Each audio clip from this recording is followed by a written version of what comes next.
Night 1:00 மேலே எங்களுக்கு தூக்கம் வரல, கொஞ்சம் போர் அடிக்கிற மாதிரி இருந்துச்சு. சரி பாண்டிச்சேரி நைட் டைம் வந்து எக்ஸ்ப்ளோர் பண்ணலான்ட்டு நானும் என்னோட சிஸ்டர், பிரதர் அண்ட் என்னோட ஹஸ்பண்ட் எல்லாருமே சேர்ந்து பாண்டிச்சேரி எக்ஸ்ப்ளோர் பண்ணலான்ட்டு கிளம்பிட்டோம். இருக்க நம்ம பாண்டிச்சேரி ராக் பீச்ன்ட்டு பீச் ரோட் வந்துட்டோம். ஸோ ஒயிட் டவுன் கிட்ட தான் போயிருந்தோம். நாங்கள் போன ரோட்டில் யாருமே இல்லை, ரொம்ப காமன் பீஸ்ஃபுல்லாகவே இருந்துச்சு. ஸோ 5 பேருமே சேர்ந்து நல்லா ஃபன் பண்ணிட்டு என்ஜாய் பண்ணிட்டு இருந்தோம்.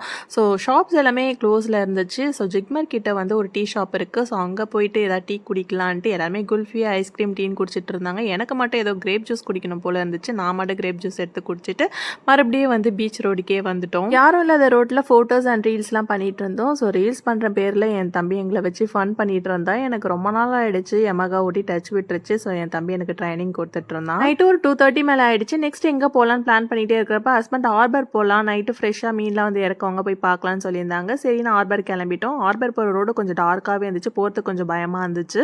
ஆனால் ஆர்பர் உள்ளே போய் பார்த்த உடனே செம க்ரௌடு. மீனெல்லாம் ஃப்ரெஷ்ஷாக வந்து போட்டில் வந்து இறக்கிட்டு இருந்தாங்க. அப்படியே மீன்லாம் தனித்தனியாக பிரித்து வச்சுட்டு இருந்தாங்க. கரெக்டாக 3 மணி ஆனதும் பெல் அடிக்கிறாங்க, ஏலம் விட ஸ்டார்ட் பண்ணுறாங்க. ஸோ ஏலம் கேட்டு நம்ம வந்து கூடையை வந்து எடுத்துகிட்டு போயிடலாம். ஸோ ஒரு கூடை பார்த்தீங்கன்னா 1200, 500 அந்த ரேஞ்சில் வந்து விட்டுருந்தாங்க. நம்மலாம் ஒரு கிலோவே 400 ரூபாய்க்கு வாங்குகிறோம்.